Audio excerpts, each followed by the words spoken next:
loud. Okay, so it's starting now. Yep. Our moderator, AEW member Juanita J. Martin, is the first poet laureate emerita of Fairfield and author of The Lighthouse Beckons, a poetry book. Besides being widely published in numerous journals, oh boy, sorry. Besides being widely published in numerous journals, newspapers, and anthologies, she started poetry book reviews for the Napa Valley Writers and is the managing editor for the club's third anthology. Juanita? Thank you, Jan, for that wonderful announcement. And thank you for the introduction. Again, my name is Juanita Martin, and I will be moderating this event. I need to remind you of the 4 minutes for each poet. And I also want to remind you that before you read, please remember to unmute yourself and please be respectful of those who are reading.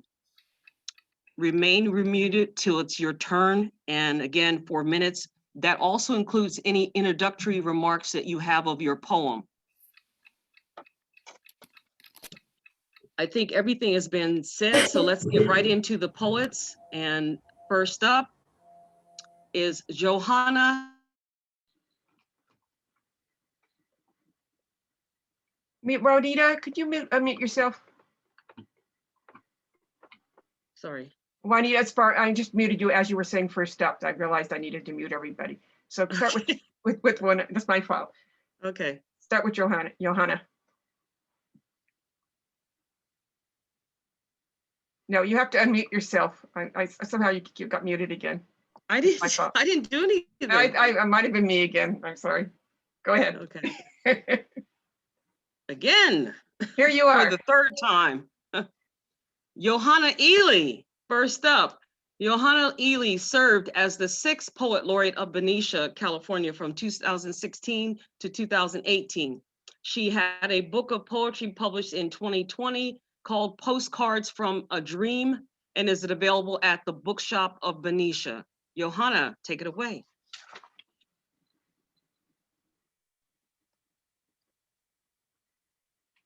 Unmute yourself, Johanna. Thank you. I'd like to also thank the AAUW Benicia Vallejo chapter, of which I'm a proud member, for sponsoring today's reading, and with special thanks to Janet Leventhal, our president, Mary Eichbauer, Juanita Martin, and Carolyn Fallon for planning and organizing this event. I'm going to read 2 poems. My first poem is about Frida Kahlo, who was an incredibly resilient woman and a fantastic artist. It's titled Letter to Frida Kahlo. Dear Frida, you stare at me willfully from the cover of a magazine, your eyebrows a bridge over 2 dark moons.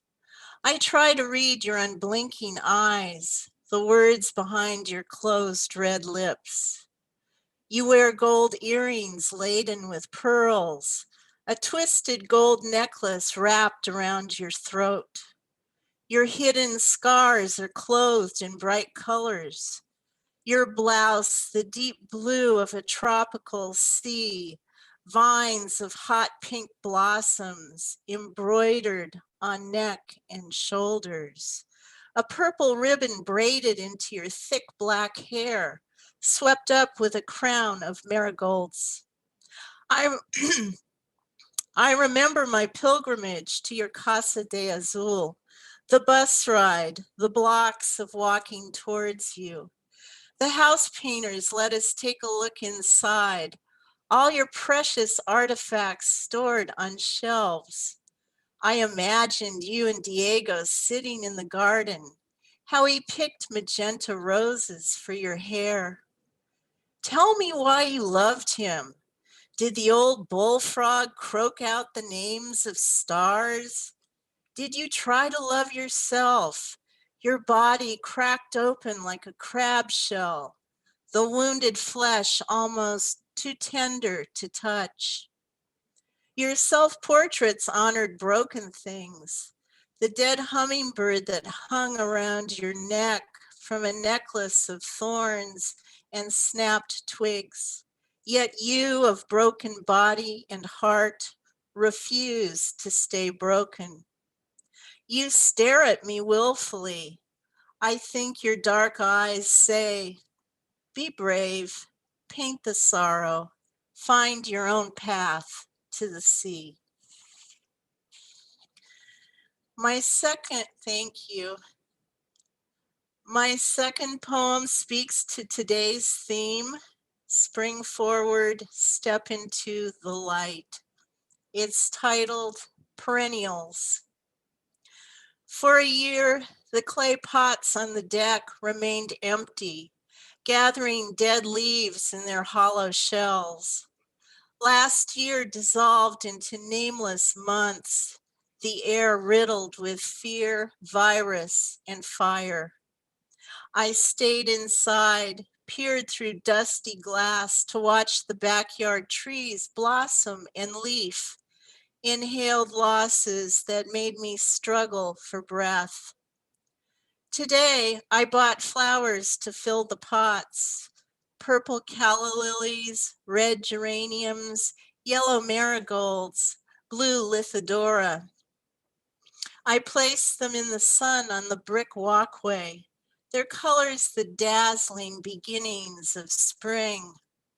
I chose them because they are perennials, survivors who will come back next year, as I hope you who are still here will return again and again, even now or very soon, blooming. Thank you.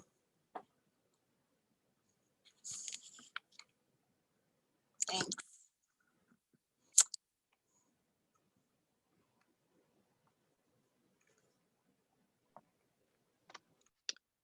Thank you, Johanna, for that wonderful reading. Next up, we have Janae Bryce, Dr. Bryce. Dr. Bryce is a poet, author, public speaker, child advocate, community activist, and teacher. She was the first poet laureate of Vallejo, and she has a published book called A Way with Words, Poems, Prose, and Other Masterpieces, and this is book 1. Janae, if you would unmute, please, take it away. All right, good afternoon, everyone. I'm so happy to see all of your beautiful faces and handsome faces for my fellas out there. I just want to jump in by saying COVID-19 took a lot. It was a perpetual taker. I am so happy to be nearing the other side of this, just personally, I really am. And I'll just say, I was thinking about Gloria Estefan's song from years ago, back in the 80s, where she said, coming out of the dark. And I also thought of Leanne Womack's song, I Hope You Dance, where it says, I hope you still feel small when you stand beside the ocean. So as I meditated on words like that and memories from just a year ago, I thought about all things nature. So I give you discourse. Said the rose to the sun, I've been waiting for you. Somewhere in the seed of me, deep inside the need of me, I sought your warmth, but dared not ask, for they needed you too.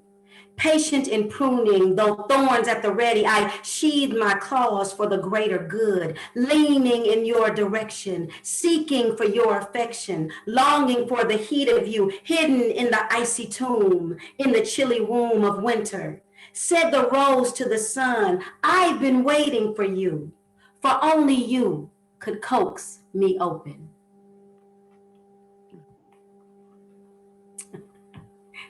Thank you, thank you. Continuing with the theme of nature and things familiar, daydreaming. I'm planning a picnic, brie, blue, and gruyere, aged there where time does its perfect work.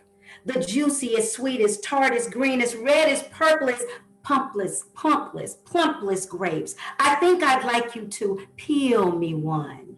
Checkered tablecloth and wine, sparkling cider and your eyes, olives, crackers, sunshine and you. Hell, tell the ants they can come too.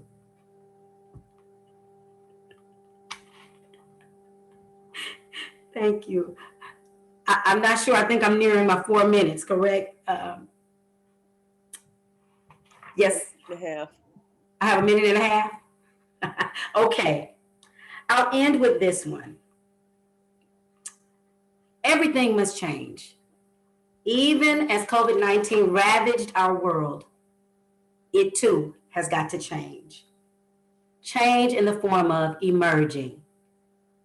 Like the caterpillar who dares to fly, tired of walking as others fly by. She's got a dream that just won't die. Emerging. No longer wishing to crawl along the floor, wishing instead to swoop and soar, knowing full well there is something more. Emerging. She knows one day she'll be able to trade her dull vesture that has begun to fade for wings anew and freshly made. Emerging. It won't be long now. No more cocoon. The day is coming very soon when I'll be flying to a different tune, emerging. How I long to be propelled over harsh terrain where I once failed. I simply must fly, for I am compelled, emerging. Finally, I have been changed, metamorphosized and rearranged. Flight and I no longer estranged, emerging.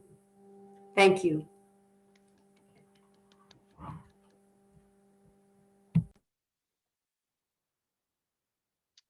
Thank you, Dr. Bryce. That was beautiful, Janae. That was very, very beautiful. Thank you so much for that. And with you, we will emerge too. Okay, next up is Miss D.L. Lang. D.L. Lang is the author of 13 poetry collections, probably 14 by now. Most recently, this Festival of Dreams. She currently lives in Vallejo, California, where she served as poet laureate from 2017 to 2019. Find her online at poetryebook.com. DL. Hi, everybody. It's wonderful to be here and be surrounded by so many talented, wonderful people. It's great to see you. This poem is called Hope Sings. Hope tells me that this isn't forever. Someday soon, we'll be smiling together. And this will all be a distant memory. One day, our masks and this eternity of space between us will be replaced by a warm embrace. We'll be able to enjoy live performances without being separated into boxes. We will once again sing together, feeling love echoing from the universe. We will find new livelihoods and purpose, and celebrate together in community. Hope tells me we shall learn from this, never again taking one another for granted, and doing right by all those we've lost. Hope continues to sing, even in these times. All we must do is listen. Thank you very much. Wow. Thank you. Thank you, DL, so much for that. Next up, we have Tom Stanton. Tom Stanton is Poet Laureate Emeritus 2018 to 2020 of Benicia, California. Tom Stanton is a post-conceptual poet who most often produces his poetry in live events. He's occasionally found in print, but is most effective in spoken word environments. His poem songs are a unique blend of sound elements, spoken language, and music, which he's been writing and performing since 1962. Tom, take it away. Thank you, Juanita. You're welcome. Thank you, Mary. Thank you, Jan. And perhaps most importantly, thank you, Carolyn. This poem is a direct experience from the pandemic year. It's called Folio. Just brought in the stuff we were playing with. The glue, the paper, the brush, the harp, the yellow guitar, the keyboard, the dusty pink tarp sheet we painted on. A wayward mint, some drawings, some dreams, some tears in a folio. Folio of ancient faces, oceanic sound of robot train. Two planes, once so common, rare today yet still unnoticed.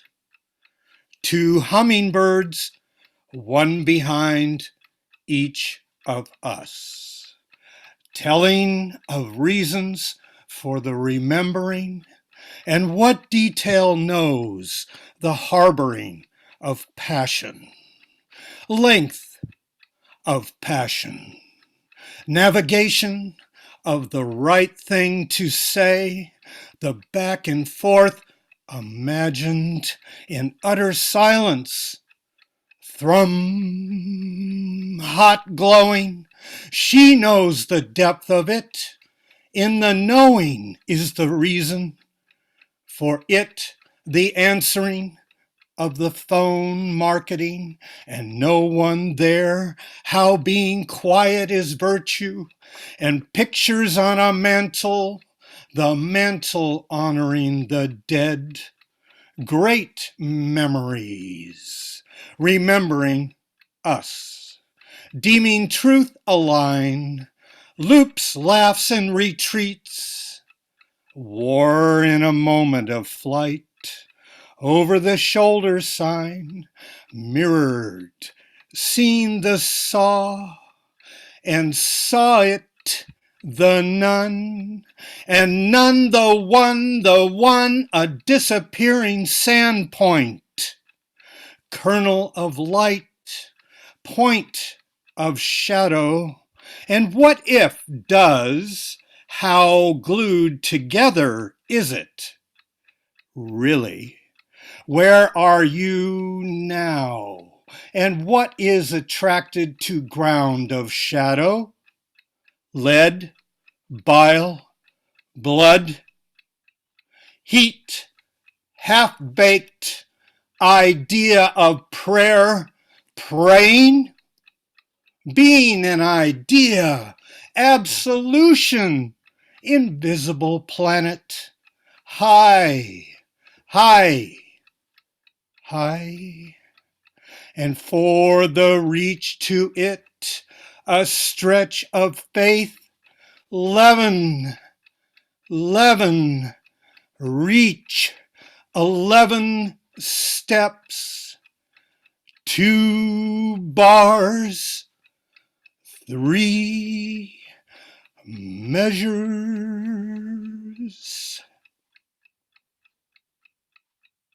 Thank you.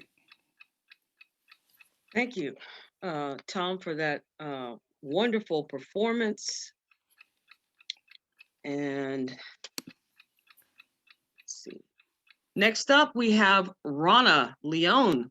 Rana Leone has lived in Benicia since 1983. She served as Benicia's 3rd poet laureate. Miss Rana Leone, are you here? Take it away. Yes, I'm here. Okay. Can you hear me? All right, good. Yes. Yes, we All can right. hear you. Happy spring, everyone. This is the Amen. first day of spring and it's the equinox. And I think we should all be outside this very moment enjoying the sun. But thank you for being here. And I wanted to reflect in the 2 poems I'm going to read just about the year for me. My birthday is in April, and every year I write myself a birthday poem. So last year, I wrote a birthday poem that was a little different, and this is that poem. My 74th birthday during the COVID-19 pandemic still brought good wishes from friends near and far, delivered an email, messenger, snail mail, and phone call. Still had the feeling of celebration with a small lemon cake baked and with candles to blow out, far from anyone I might inadvertently infect.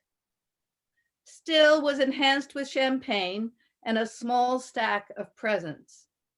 Instead of a party, a picnic in our garden with the luxury of blooms, a warm day, a sweet day, private and perfect. Still, the nag of being categorized officially at risk, still more so with each added day of my life.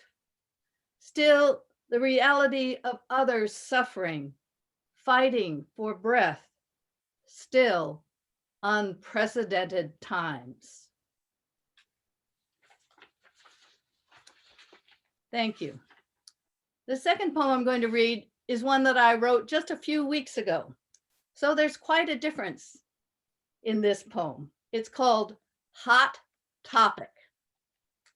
Every phone conversation, Zoom conference, and email now contains that question. Have you gotten your shot yet? When our first friend managed to get an appointment back in January with a 4-hour phone wait, tears sprung to my eyes as if she'd been given a reprieve from a death row sentence. It made me dizzy with happiness. As more and more followed paths that led from private pharmacies to public cattle calls to hospitals, filling forms of qualifications. When were you born? Are you essential? How many underlying conditions do you suffer? Are you a citizen? The number slowly rose with hiccup setbacks due mainly to supply problems. The miracle of even having a vaccine to give, still fresh. The daunting task of delivering it to old and young, frail and hardy, barely begun. Nothing can diminish the thrilling possibility of protection. And slowly, our question is turning to, have you gotten your second shot yet? People now sign their missives. Please continue to stay safe, stay well. Thank you.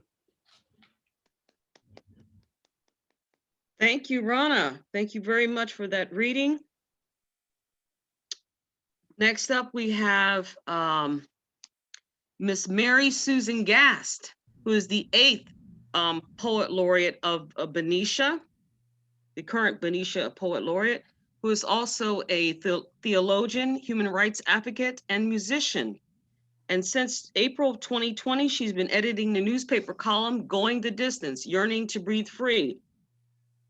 She does a great column, and I love the column that she's doing, and she's continuing it, and she's also putting together a book of the poems that have been submitted of that column. So right now, it gives me great pleasure to introduce my friend, Mary Susan Gast. Take it away. Thank you so much. You're welcome.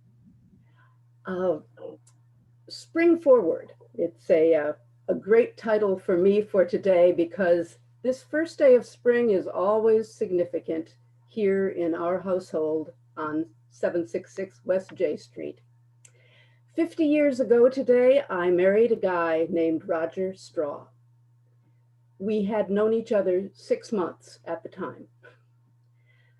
Today, we mark our golden anniversary. Yeah, I'll applaud. Roger's out there somewhere. I'll applaud for him too.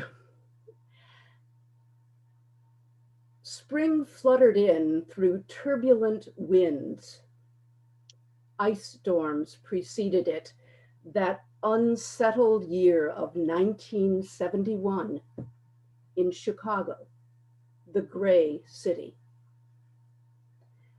Tentatively, hopefully, daringly, the morning of March 20th, I lifted just one slat of the blinds on my east-facing window and was splashed with sunshine.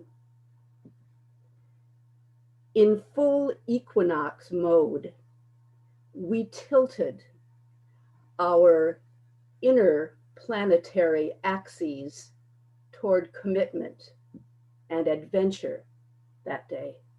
In full tilt commitment, we voyaged to the next horizon and the next. Causes, creativity, chaos, and the sweet comfort of warm embrace. Through the turbulence, through the fractures of body and spirit and kinship, to the risky, distant shores of discovery, with freeform family and faithful friends. 50 springtimes. We know there can't be 50 more. But who can quantify the depth, the endurance, the luster, the blessing of 24-karat love? Golden. Thank you.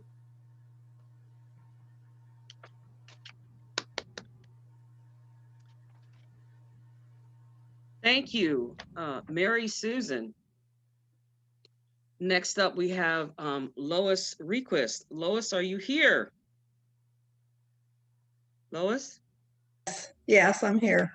Oh, okay. I wasn't sure if you, I didn't see Right you. next to you on the screen, on my screen. Okay.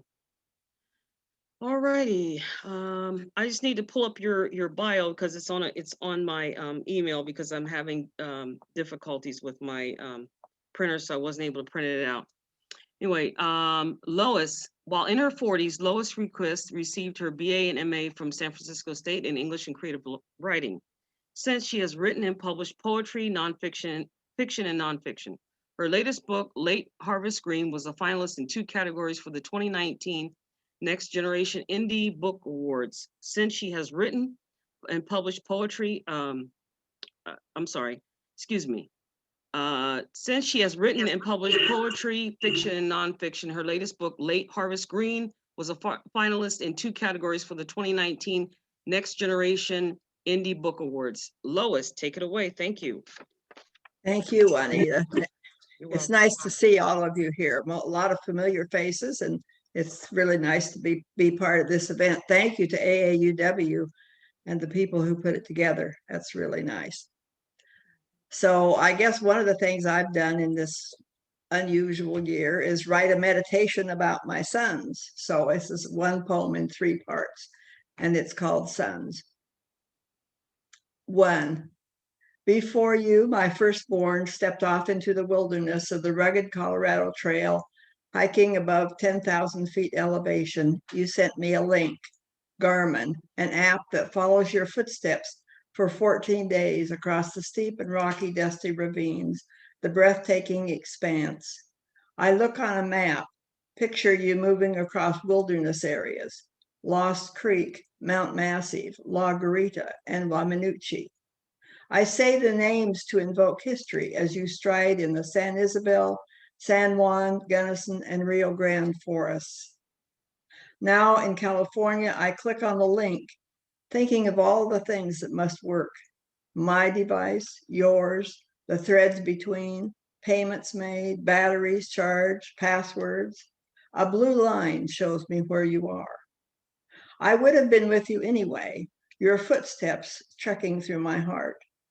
Attached as you were to me that Monday evening in Idaho until you slipped out of my body, scissors cut the umbilical cord. I've been holding on and letting go ever since. 2. In San Diego, you, my second-born California son, left my body quickly, as if you couldn't wait to live on your own. You attach a rope to a harness you wear while snaking up a steep incline in Joshua Tree, Red Rocks, and Altor. You, the rock climber, charting your course across the mountainous western states.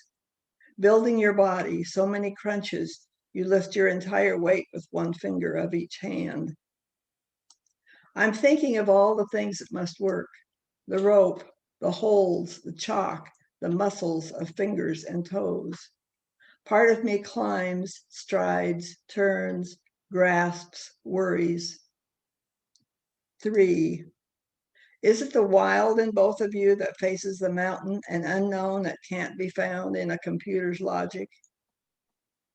When you were born, you carried more genetic links, urges, instincts than you or I knew, ancestral echoes from afar.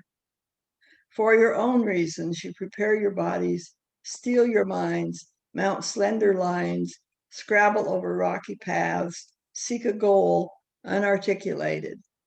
I hold on and let go.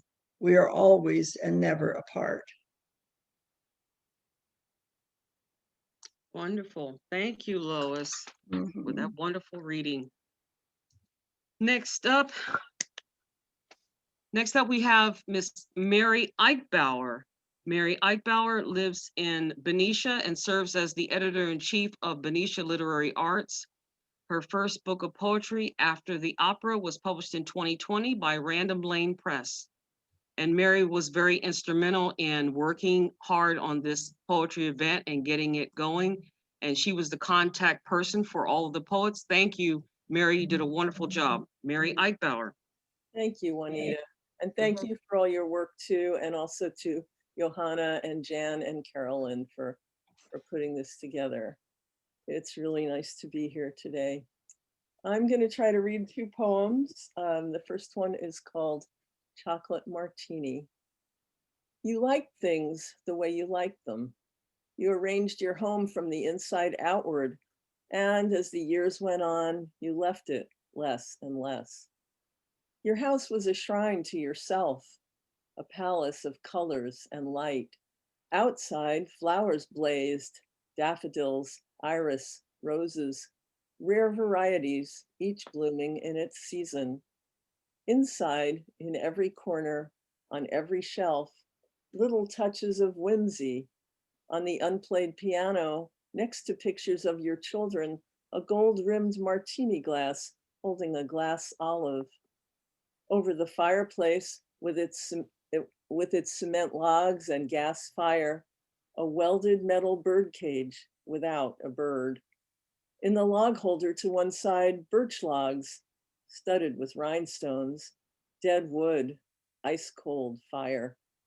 Near the metal fountain built into one wall filled with plants, a black metal chair with a cutout portrait of Miles Davis that made him look like a wrinkled old woman. In an exquisite marble bowl, fake fruit of painted stone. Everything inviting, nothing meant to be touched, or sat in, or eaten, nothing offered. A pair of Siamese cats watched over it all, haughty, impassive. As you were slowly dying in your palace of light, when you could no longer swallow, you asked for a chocolate martini in your faint, raspy voice, as if the asking evoked it in the air like a mystical goblet to toast your exit from this world into some other one. Thank you. This next one is called Mercy in the Water, and it's dedicated to my 9th great-grandmother, Mercy Holbridge.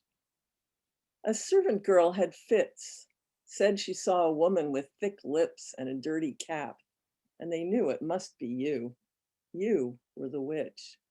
It had to be you, since you divorced your first husband, married a second one, whose father had helped overthrow the English king. Once that servant came forward, the floodgates opened. A guest at your house said your pork roast was inedible. Well, maybe I'm a witch too, at least in the kitchen. He said you made the river rise, scared his horse, made him too weak to slip a canoe off the bank into the flood.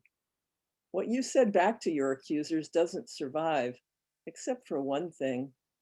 They asked you to name the other witches so they could hang you together, put on a pitiful show for that colonial town.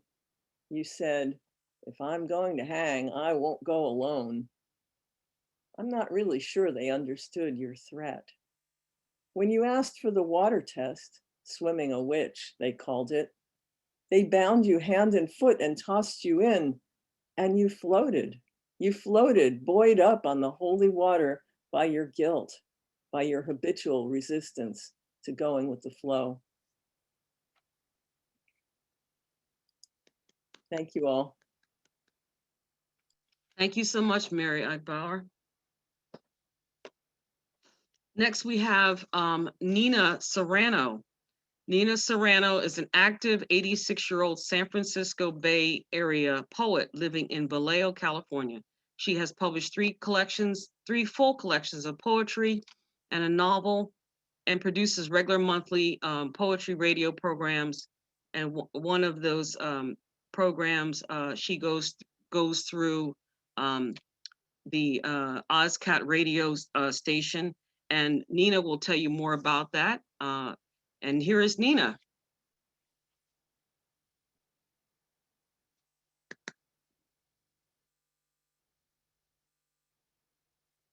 Nina? Nina, you need to unmute yourself and start over. Okay, we can't hear you. You need to unmute yourself. Oh, she there's a little, if you have a desktop, it's in the bottom left corner on the bottom, and you would just click on it. Hear me now? Yes, much better. Yes, we can hear Good. you now. Mhm. Okay, I'm very excited to be here because it's the first time I've ever used my master's degree since I got it to stand with other women university graduates. This poem is called The Story of Two Ninas. Two Ninas, a generation apart, the younger said to the older, I read in your biography that as a child you traveled in New York City on subways and buses alone. The older, in response, told the younger how between the ages of 10 and 12, she had seen so many penises because sometimes men on the trains exposed themselves, penis after penis. The younger said, me too. I traveled on buses and subways at those ages, and taking advantage of crowded conditions, men would rub against me. Neither of the Ninas had ever discussed this aloud. They had simply found clever, youthful ways to escape their pursuers, assuming it was part of the price of freedom to travel. It took thousands of Me Toos decades later to mention it, because sexual harassment had been so commonplace, so unspeakably unnotable, that even now, decades later, when two accused molesters sit on the Supreme Court to pass judgment determining what civil society allows, the two Ninas broke their silence. Their misadventures spilled out, trapped for decades, as the shared Me Too stories movement begins an unstoppable avalanche to smash the patriarchy. Thank you.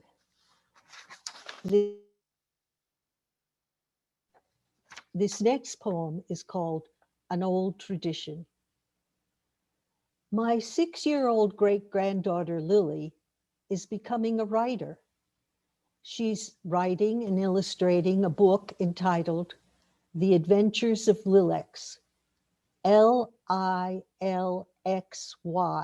She spells out her pen name. The final Y is silent. At the same time, she is learning how to form the alphabet letters for the book's words. There's a lot of literacy involved in writing a book. I'm going to keep it forever, she says. I, the veteran writer, write a poem about it. Thank you.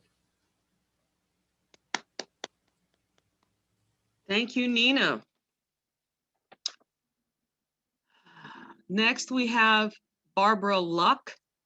Barbara Luck has taught ESL for 22 years at the adult school in Vallejo, California, where she lives with her husband and teen daughter. She formerly taught English at San Francisco State University and Solano College, and was an advertising copywriter and graphic artist, and worked in the book arts. In 2020, she published a poetry book called How Big is Home? Everybody, welcome Barbara Luck. Thank you. Hello, can you hear me? Yep, we can hear you.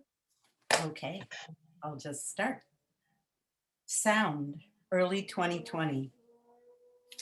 The great public spirit that brawls and tumbles through squares and side streets, whooshes like skateboarders in a park, like fountains of water, spouts, flows, pushes like a squall through the plazas and parking lots of the commons.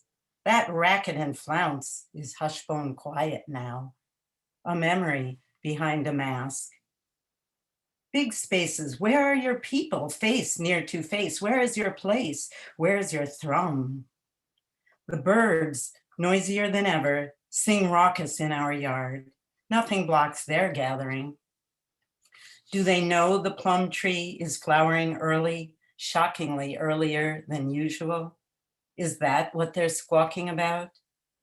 Probably it's just the pink blossoms, heavenly as usual.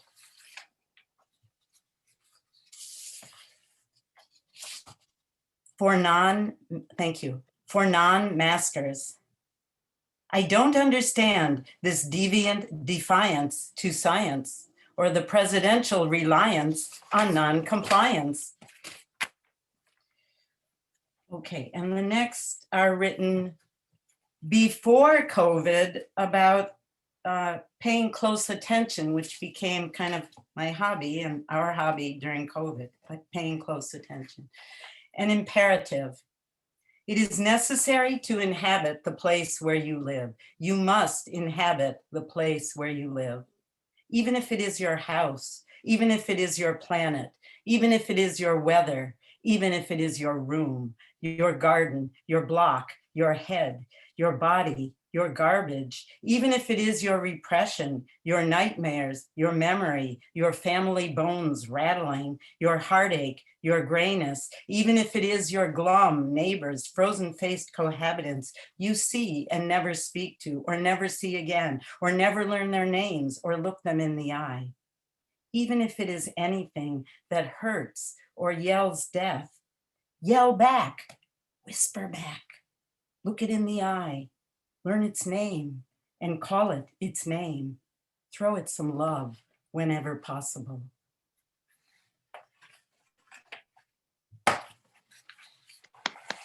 Thank you. Darning.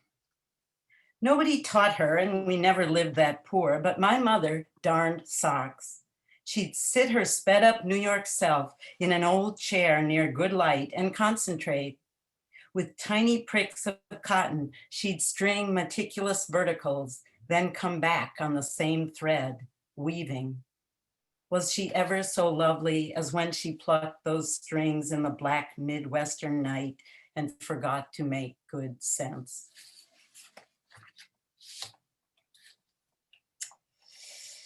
And for spring, I have this one, Oakland, prose poem. It was one of those days, one of those windy spring days with plenty of soft loft in the air when everything good was out and showing and everything bad was not gone, but in polite hiding, in a ceasefire state of invisibility to let that big spring breath, that clean sweep blow on through.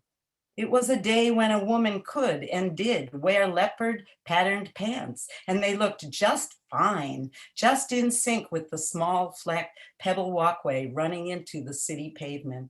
On such a day as this, you could take a small chance, you could feel all right, you could even afford with your whole heart to hope.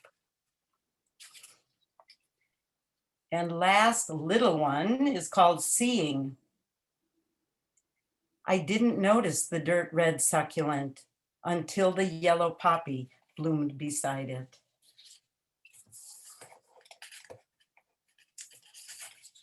Thank you very much. I hope that fit in 4 minutes. Okay. You're welcome, Barbara.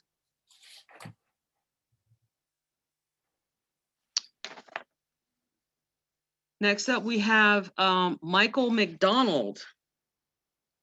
And I got to switch gears here. Michael McDonald's influences are many and varied, as are his creative interests, though his primary output is literary. He was associated with a small music magazine, Brave Ear, in the 80s, and his chapbook, Games, was distributed to friends and family. He is now ending his day job vocation partially in order to spend more time on creative avocations. Take it away, Mr. Michael McDonald. Well, thank you very much. I assume everybody can hear me. I took my normal liberal approach to the themes. And instead of talking about 2020 specifically, I'm sort of addressing the slow motion apocalypse that we're living through and our children and our grandchildren are going to continue to live through.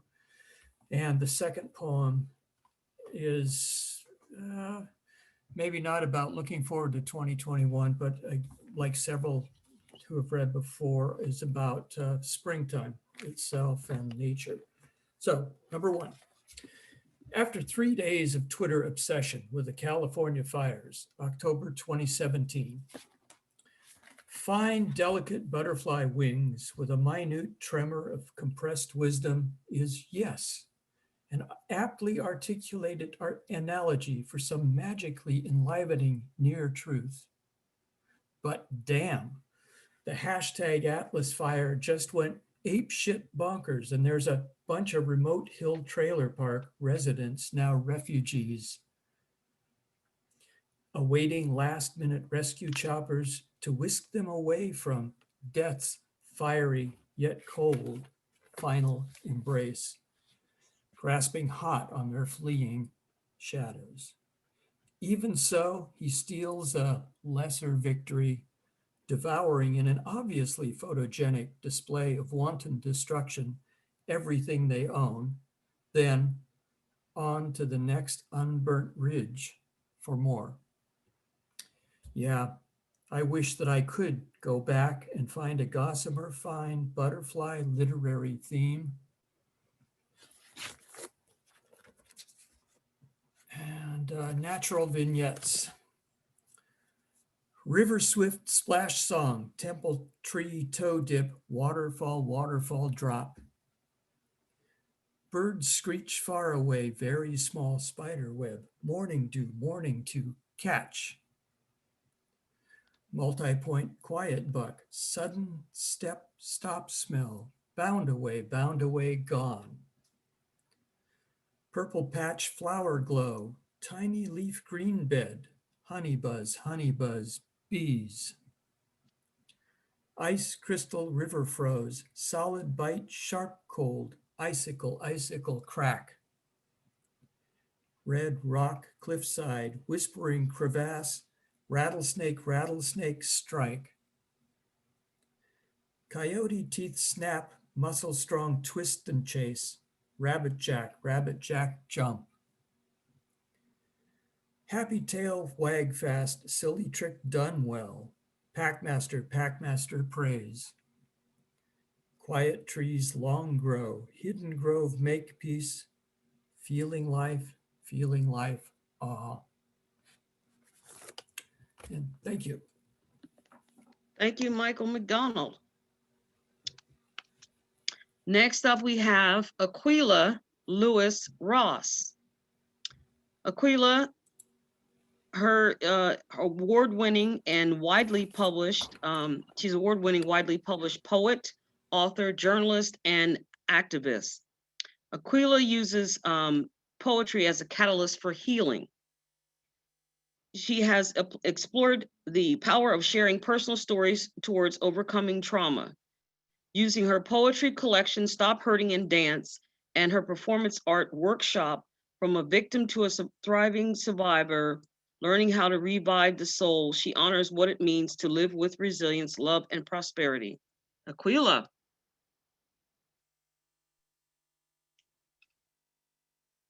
Hey, how you guys doing? Hey, Aquila. I would like to use, excuse me, I would like to use the share button, if possible. I need to use that. Okay. It should be working now, Aquila. Okay, hold on one second. Maneuvering this thing is not ideal.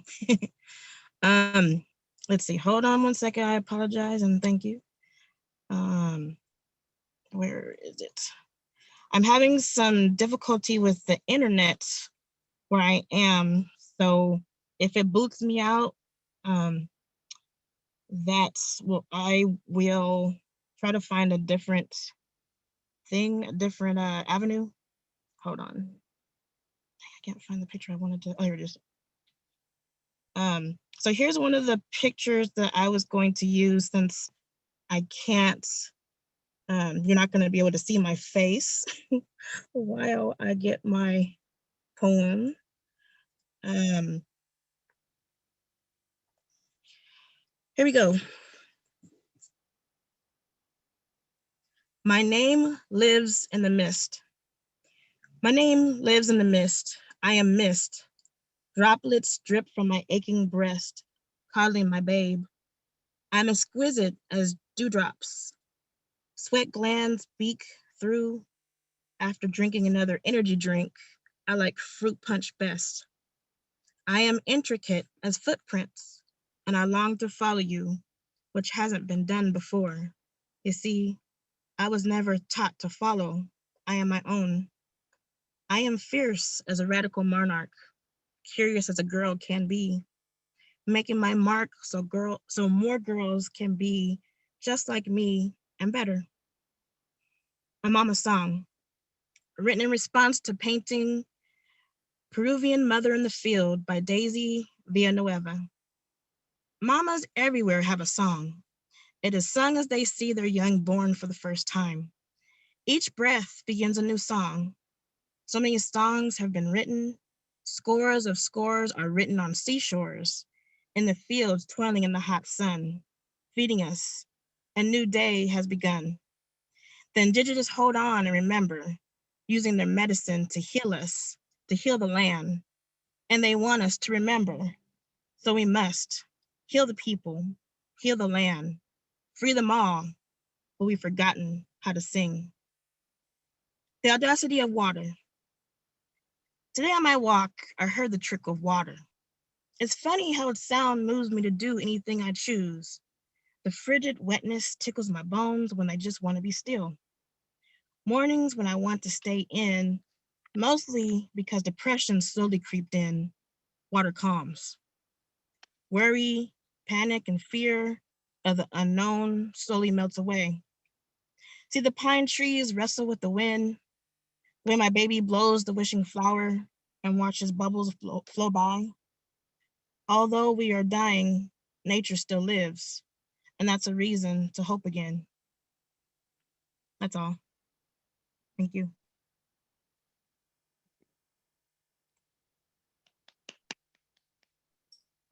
Thank you, Aquila. Next up, we have Kathy Monroe. Kathy is an active participant in poetry events in the Benicia, Vallejo area. She has published one chapbook, Transitions and Reinventions, as well as poems published in several journals and contests. Ms. Kathy Monroe, you're up. Thank you. Before I start, I want to say I am so enjoying this day, seeing all your wonderful faces and hearing this fantastic poetry. I want to thank everyone who contributed to making this day possible. And I love the theme, so I wrote a special poem to the theme of the day, the impact of the whole last year, in the form of a confessional. And so it's titled Confessional of Change. There was a point a few months back when I canceled Netflix, and then a few days later, reopened it. There was a point a few months back when I committed to the gym, and then a few days later, no longer had the opportunity. Once upon a time in the early days, I found myself scripting songs of sadness, especially in the rebirth of spring blossoms, when our brother died alone, far away. In the late fall's colder days, during the post-election turbulence, my pungent pot of poems simmered just beneath the boiling point.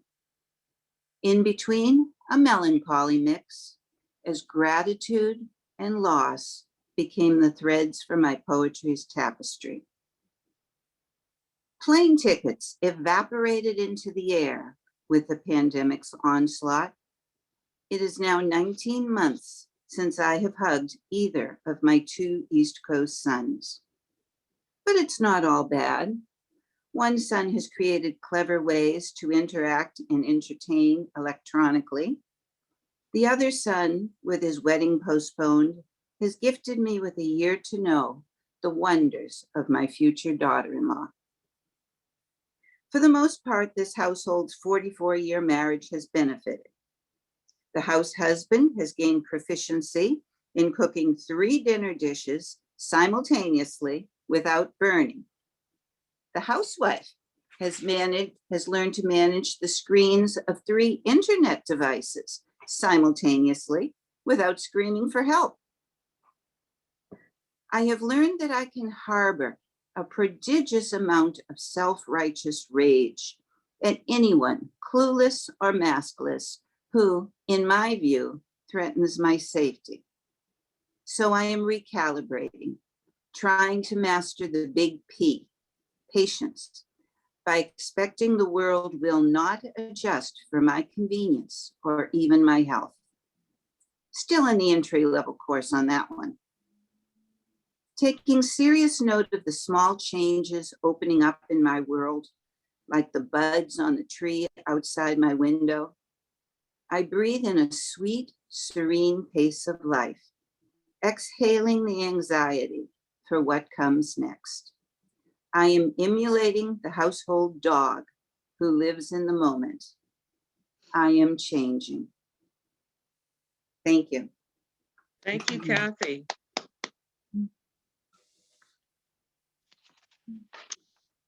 Next, we have Miss Becky White. Becky Bishop White lives in Benicia, California, and loves her community, where every day creative people are doing so many creative things. Here her poetry has flourished and even won some prizes, such as the 2019 Benicia Love Poetry Contest. Congratulations. So next we have Becky White. Are you there? I'm Becky? right here. Thank you very much. All So right. thank you, Juanita. And thank you, AAUW of Benicia, Vallejo. Appreciate so much you're putting this on this fine spring day. I have 2 poems. The second one is very short. The first one was written last summer when I was at the Benicia Farmers Market. And it's titled, Farmers Market in a Time of Pandemic. I am changed. I want to slap the hand of the doddering fellow who fondles the blushing cheeks of the heirloom tomatoes, almost pinching, then pats the cheery yellow summer squash, the deep emerald basil leaves, the tawny potatoes, the onions, the lettuces, the peppers, the sign that says, do not touch. Ugh, I can't watch. I march to the next stand, on high alert since this damn pandemic. Several people walking around unmasked. Will everyone please take a step back and stop breathing on the produce? My thoughts shout, but I do not. Children over age 2 are supposed to be masked, but there go 3 kids all by themselves, giggling and gobbling caramel corn out of a huge sack, a task they perform with no masks in sight, touching with sticky, grubby fingers everywhere, everything. Yes, I'm a grouchy old woman. That's what I've become. A strawberry seller proffers a sweet gem on a toothpick.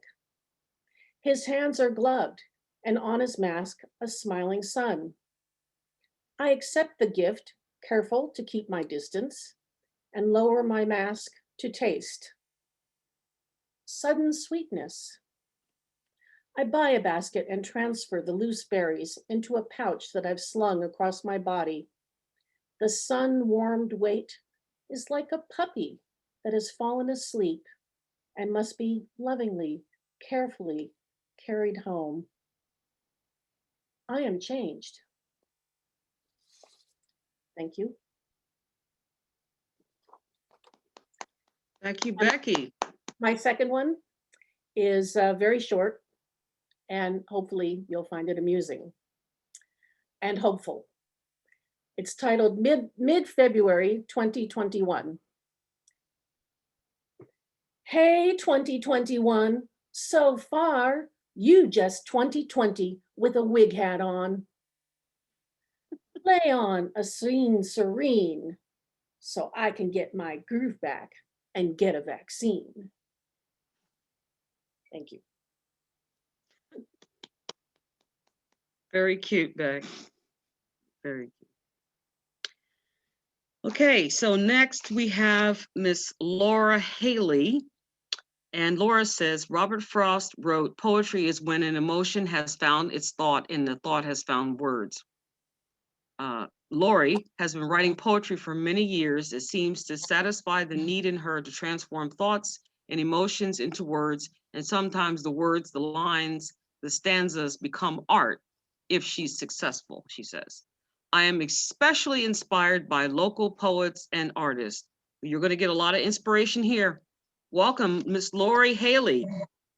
Hi. Hi. I have two poems to read. I wrote this one last spring, almost a year to the date, I think, and it's called This Spring. The late rain prods the white pear flowers to waft away too early. The hummingbird's voice, a fierce clicking, Morse code, a warning, purple lavender abundant, more pungent than pleasant. Isolated lovers lie down to sleep, curl into a question mark. Worldwide coronavirus deaths, 260,000 and rising.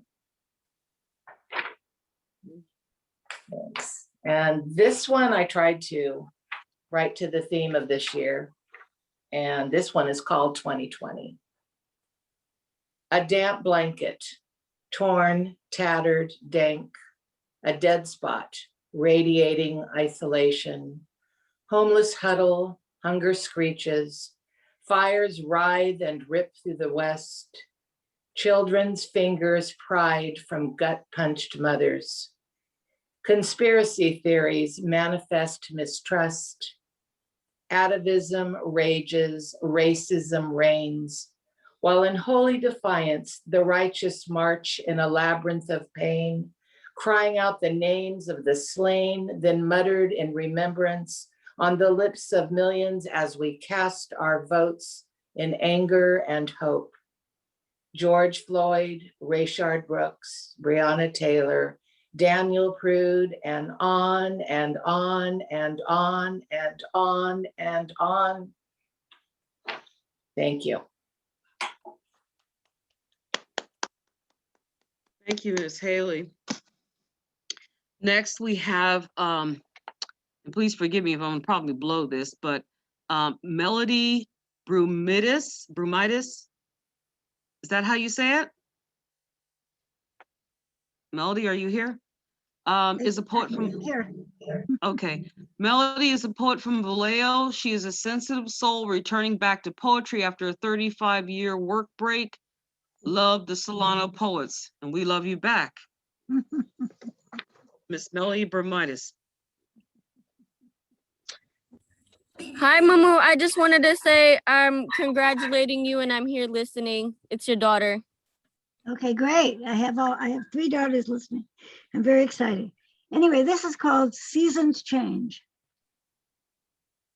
Seasons change, and so do we. The last pomegranate hangs from the tree. It's not good for eating unless the birds want to peck at it. The lemon tree, Meyer Lemons, is full of lemons, ready to pick for lemonade and to add to Campbell's chicken soup. I made it like Grandma did, my daughter says, adding lemon and pepper. The orange tree on the other side of the backyard is full of oranges. They're not ready, a bit tart. I think to trade them for my new neighbor's apples I see over the fence. The birds of paradise, 2 plants at 2 ends of the front yard, watch over everything. The day we moved in, we locked ourselves outside. I, one of the mothers, played Ring Around the Rosie on the front lawn with my 3-year-old girl and my 2-year-old boy, now off on their own at 24 and 23. Seasons change, and so do we. But what happened to me? When I think about it, I'm 36, although that was a while ago. My mother at 80-something, when given senior discounts without being carded, asked me, how do they know I'm a senior? I laughed to myself, said I don't know to her, and now, silver-haired like Mom, I know how she felt. The big tree in the front has been cut back, not down. A fight I had with my wife. Everyone is cutting down their trees. I don't know why. They've grown like they are supposed to, grown like us. Sometimes too big and too tall, letting our roots show like our big tree, but we keep on growing. Seasons change, and so do we. The baby's coming to stay a while. I hear she's got bigger too. She smiles, rolls over, her mother says. I'm one of the grandmothers. I prefer to go by what my kids call me, Moo. Grand Moo is too much for me. One of my granddaughter's smiles reminds me that there's a new world coming, a new generation, and we need to keep it clean, keep it green. So even if seasons change, and so do we, the new generation too can have their time in the sun.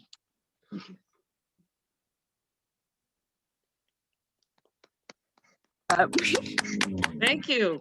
Thank you for that wonderful reading, Melody. Next, we have Louise Moises. Is that correct? Correct. Yeah, Louise Moises, a graduate of San Jose State, was born and raised in San Francisco Bay Area, where she still lives. Widowed, she enjoys traveling with her cat in her RV, gaining inspiration for her writing. Her poems have appeared in Ina Colbert's Circle, A Gathering, Unlimited Literature, Wingless Dreamers, and other printed and online publications. Miss Louise Moises, it's your turn. Thank you, AAUW, for this wonderful day, and to all my fellow poets. I am honored to be here. This poem is called Benediction. May you stride with sure steps into spring, arms outstretched to absorb the life-giving light. Shake off the dreadful darkness of winter when we hibernated like bears wrapped in furs of protection, masked for safety, unable to radiate a smile.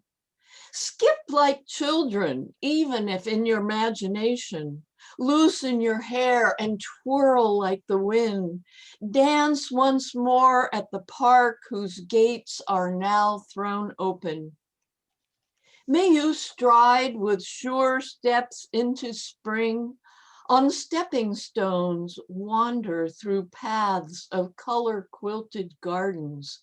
Each bed an invitation to inhale sweet fragrances, to taste the honey dripping from the hives, to hear the bees buzz collecting pollen.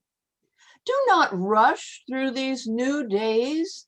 Instead, pause to watch the butterflies fanning their newly birthed, still damp wings. May you stride with sure steps into spring, discover freshly sprouted growth of sleeping bulbs, their spear-like leaves making a bouquet for daffodils, freesias, narcissus, irises, and tulips. Arrange them in a tall glass vase where the fine green stems are visible, where their multitude of colored blossoms may bless a room dulled and dusty from a year of too much isolation. May you stride with sure steps into spring, all senses ready to embrace the return of birds, the joyful mating melody of mockingbirds, the hover of hummingbirds building the tiniest of nests, the songs of sparrows, warblers, and all the rest. Throw your voices into the sky, joining with the birds in a hymn of thankfulness for this rebirth. May you stride with sure steps into spring, with a grateful heart.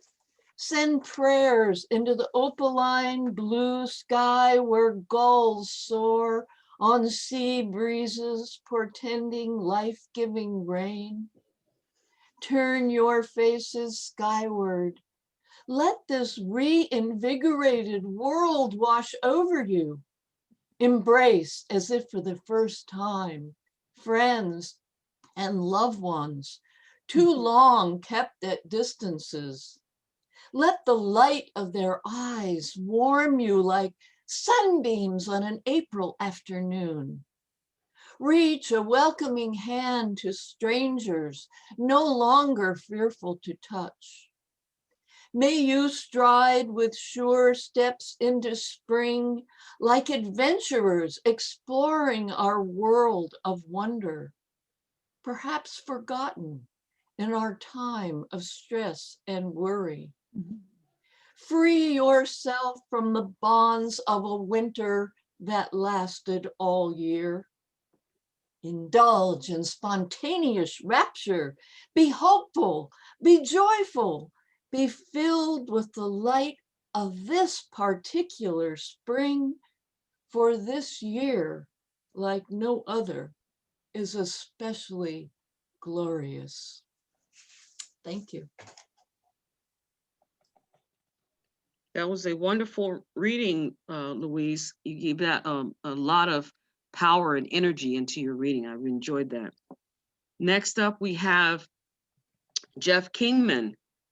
Jeff Kingman is a poet and musician who lives in Vallejo, California. He is the winner of the 2018 Islands Book Award, Greece, for his then unpublished poetry book, Beyond That Hill I Gather. And Jeff is recently retired as of a couple weeks. So welcome, Jeff. Take it away. Thank you so much. What a great event today. Thank you, Juanita, for inviting me, and thanks to all those who are putting on today's event. So I'll read two poems from the book Beyond That Hill I Gather, which is coming out in May, and it contains portrait poems of notable women.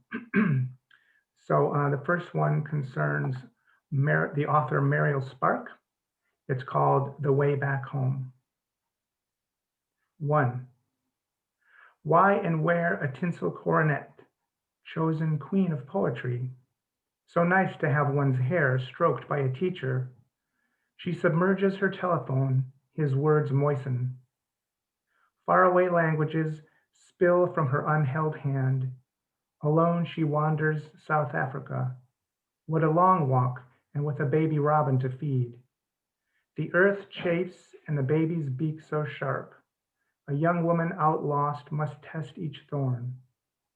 She looks down through the parasol trees, wet, swooshing, incessant spray. Leopards are harmless. It's the yellow oxalis chases her home. 2. Now it's just front porch azaleas. The sun must have set and the school closed. Even the walls evaporating. Little mama. Left. She must form the words dryly. Yes, her hair was nice, the old teacher said. And the next one is concerning the suffragette and Princess Sophia Duleep Singh. It's called Marching. Voice rattles a high window. The lyric ricochets, then straightens to the upper register. Breath comes from the diaphragm. For the belters, on occasion, the belly. Trailing skirts out of fashion, wives sing wild. Wrapped in bed sheets, to jump from a crawling baby is not a dance. Talk of a women's parliament. Words are for lemmings. Feet do the work until the pointlessness is stiff-limbed, dogged bobbies, the street scuffle and avant-garde ballet. She fell down during the struggle, mud on her dress. Thank you. Thank you so much, Jeff. Appreciate you. Next, we have Allegra Silverstein. Allegra Jostad Silverstein was honored to be the first poet laureate for the city of Davis, California. She has 3 chapbooks and a full-length book published by Cold River Press in 2015. Allegra also dances with the Third Stage Dance Company and sings with the Threshold Singers. Welcome, Allegra. Good to see you. Thank you. I'm so delighted that I have a chance to be here with all these wonderful, wonderful poets. It's great. This is my chapbook that was published, and I've got a couple of my poems. Most of them are short, so I've got a couple from there and then a couple of new ones. This one's called "Do Not Forget Your Songs." It was written for someone who is feeling depressed. Sing when sunlight struggles through the blinds, when the moon falls into the day. Sing when swallows leave their nests, when wild geese call in the night. Sing, let torn promises bleed into song when none of the stories match. Sing to free your shackled spirit. Do not forget your songs. Sing remembered melodies when the words won't come. Sing your light into the darkness. And this next one was one I had fun writing. It's called "A River of Words Flows By." I hear the murmur of vowels, little spits of consonants in a language pleasing, though foreign to my ears. There's a house of cards at the river's edge with symbols beyond my ken. I see the cards building higher and higher, see them bend and sway in the wind. A flag flutters and falls, and the cards come tumbling down. A river of words flows by, minnows dart in and out, a vowel here, a consonant there, caught in their open mouths. They understand the river, a silent eloquence written with flashing tail. I must learn the art of fishing. And for several years, I've been sending out a Valentine postcard, and this was a custom that was started. I learned it from Ted Kooser, and I got his very last Valentine postcard that was sent out. So I've been doing that since about 2009, and this is the one I sent out this year. And I've sometimes send this out, without Happy Valentine's, just to a friend that, and someone just got it and really loved it. There's grass to be cut, weeds to pull, but that can wait. The breath of a small dance I send to you, silent, like a shadow that comes and follows close by your side, circling round for only you to see. If you reach out your hand, the way shadows can reach, the way green leaves hold the sky, I will hold it. And this last one is called Night Songs. No, I changed it to A Poet Listens. Moon plows through the sky from midnight into morning. The barn owl watches. Train whistle brings song along with its wheels on steel. The poet listens. The sound of yellow brushes night air that touches the sleep of a child. Morning light comes with openings and departures. A sparrow sings. That's it.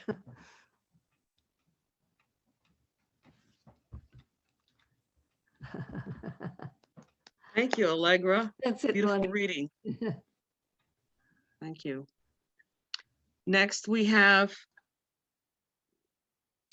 just a second. Next, we have Jane McPherson. Jane McPherson edited A Stone's Throw and Marin Poetry Center High School's Sand and Salt Water. Her first book, Orphan at the Well, was published by Space Frame Press. She believes in a haiku tradition, slowing down and taking notes. Jane? Hi, thank you. Can you hear me? Yes, can hear you. Hi. Spring brings rose scents under the haze of pollen. Whiffs this time cost much. It's good to be here. Thank you, Mary Eichbauer and Juanita Martin. Juanita, it's been years, I guess, since I've seen you. It's really good to see you. Good to see you too, Jane. Hi, everyone. It's great to be here. I think this is probably one of the largest poetry events I've been to, at least since the pandemic.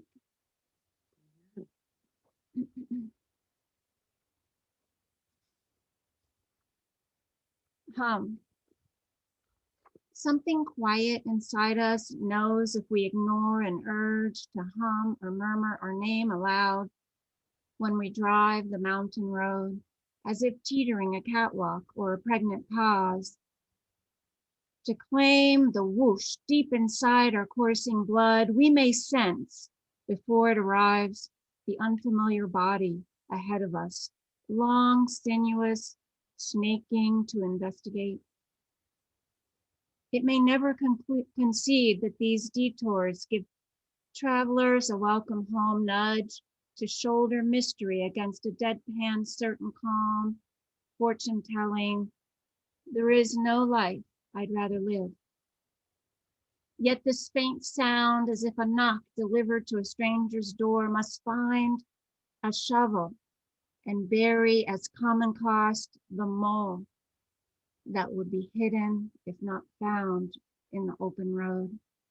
It may bring the flight of a swallowtail to plead for our beckoned hope, to meander into a thicket as if to elevate a spider and its hazing rustle for our future fantasy of skirting time that we will never own, divorced as it were from interruptions we hoped all to dare before crushing our heel.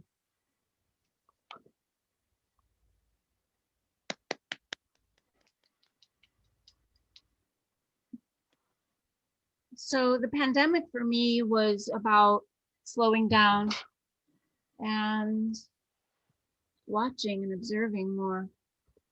So this poem is called Daisy Tarmac. The bus flying bee I'd been chasing with my camera through the milkweed months before turns up on a white petal to dust its sacks and limbs with pollen. In a bed of Shasta daisies, this flower's flat white appear satiny gloss next to its stem and orange fuzz. Intoxication as if human wheat belly gets the best of this solitary insect in a world of his own making, yet my own high achieving standards mark this as cuteness starred. Pollen is covering every microspore of his body. It is so thick around his head that his eyesight adjusts for blizzard weather. I'm carried away to voluptuously notice this standing still for this interspecies seduction. My own strands of hair, wispy on a cheekbone, drift across my face as the breeze and a quiet dusk embrace. All is right with the world by what is and what is not happening. How could I doubt the quest for this present moment? The bee seems not to notice my supersized canopy over his dish, or he remembers me. She's waited patiently, let it go. The flash startles and his gold-striped wings pirouette him to face away from center. The daisy now serves as runway, no longer bread and butter. Her innocent petals stretch yawningly far. The roominess is generous for his puffed hind legs to lift. I offer a fingertip, forgetting he'll not risk his future on a closed-loop 600 million-year-old ancestor. No, not when his open daisy tarmac is accustomed to paying her debt. My wantonness illuminates our genetic impasse.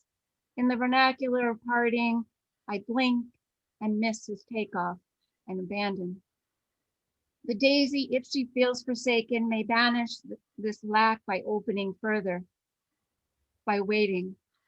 Her long, slender petals cover temptation as membrane, allow her velvety, long-stemmed gold to sway into breeze as if by chance. Time speeds past. The background din of engines whirl ahead. My portrait of love is fixed, I'm happy. Art secure inside my camera is bigger than science. I walk past without calling attention to my bliss.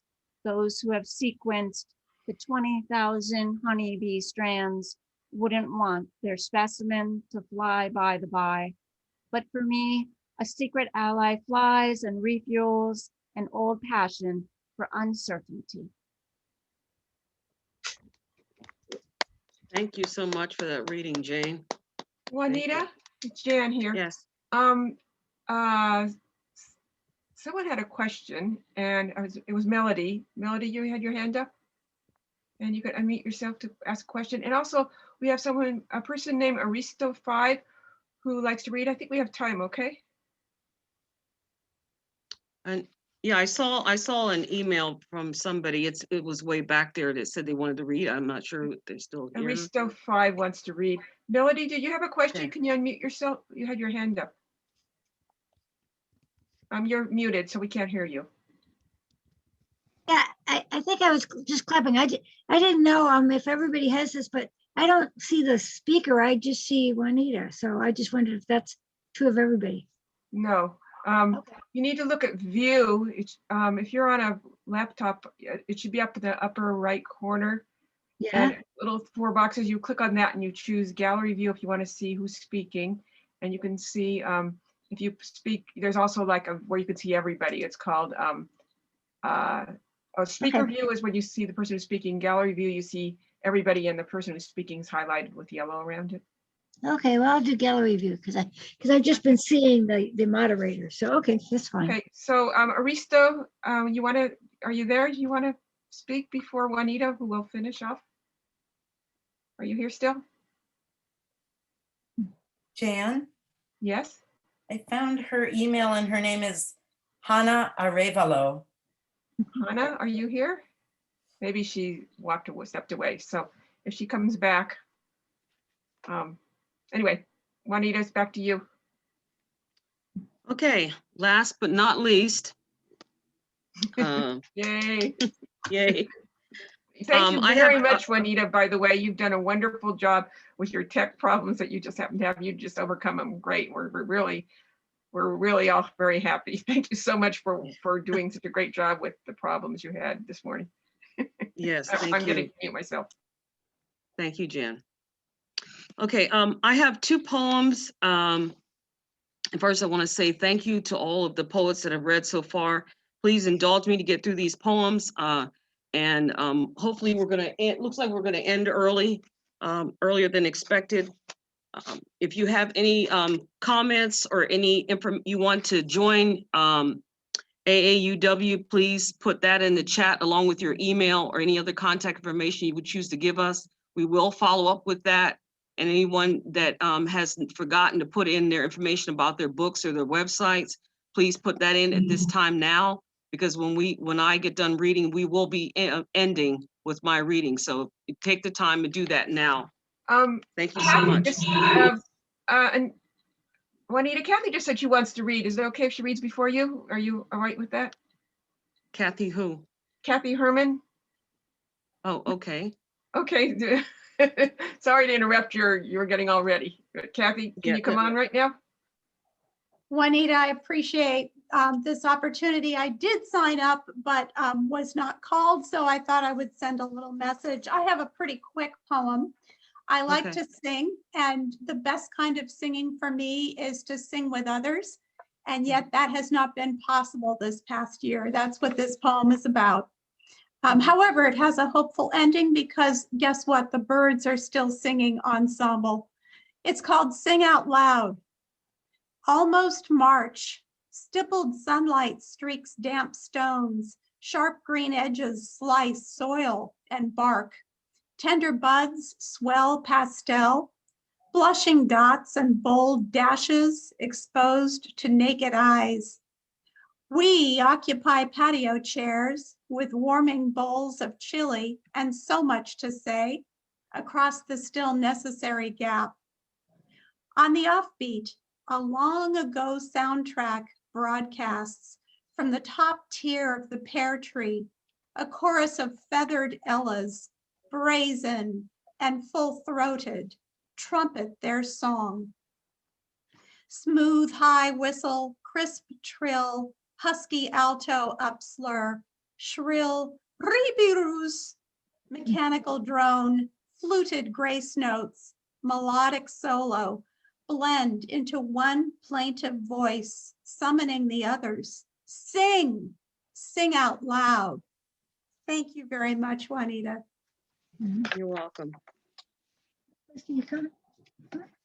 Okay, now, with any further ado, I will read my poems. Again, it's been great to be your moderator for today, but I also want to, again, say if you want to join the AAUW, if you want more information, please put that in the chat. We will send you information. We will contact you, put your emails there. And also, there's just been an update. Susan Anton has put in information about how to join us. The contact person, the membership chair is on there. So if you have any other questions, Jan is also going to be here and stay on afterwards for any comments. Is that okay, Jan? Yeah, and I said I put my email in, and you need a 2-year degree to join, but we're trying to vote that out because it's historically was a good thing, but now we think everyone should be able to join who wants to educate women. You don't need to have a degree to be someone who. So I'm hoping that gets voted out next month, just in a few weeks. That anyone wants to advocate for women can join. So if you want to join, we'll figure out a way for you to join. So just, and that's also you men too that are on here. Men can join too. That's right. If you're thinking about that, that is not exclusive to women. Is some men, as long as you support our causes, you are welcome to be part of AAUW. Yeah, and so, but right now you need a AAUW 2-year is degree. open to all genders.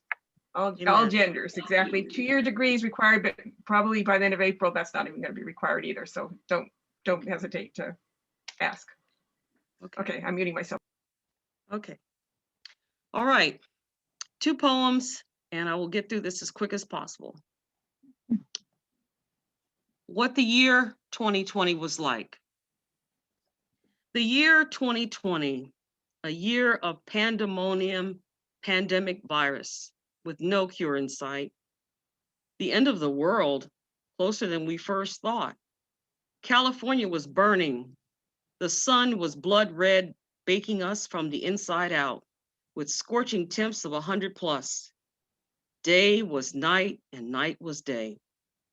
Food and supplies were scarce. Even cash money disappeared right before our eyes. Masks of all kinds were the fashion, while all we wanted was to just breathe.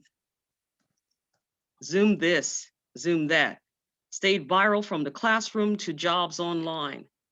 But not all were loving and kind. We stayed together, but apart. Black lives mattered, but love did not always reciprocate from our pallor brothers and sisters. From Congress to the president, politics as usual, where nothing made sense. No one can afford to pay their mortgage or their rent. Homes sat empty and stagnant with families on the streets, trying to survive, pushing shopping carts, hustling for money, looking for something to eat. And that was kind of my gloom and doom of 2020. But now I'm going to read something a lot more pleasant. And it was a poem that got published by Mary Susan Gassam. She's still on here. She published it in the Benicia Herald. And it's called Before COVID-19. And I wrote this in April, back in April of 2020. And here it goes. I took a long whiff of yesterday so I could remember what it was like before, when the wind whispered my name, when rain danced upon my shoulders. I tapped into nature's beauty I once took for granted, flowers that turn their petals to a laughing sun, trees that recolor earth. Now inside, during a recent spring, effects of a virus, I inhaled freshly mowed grass against an uncertain sky, but the scent is not the same. Thank you.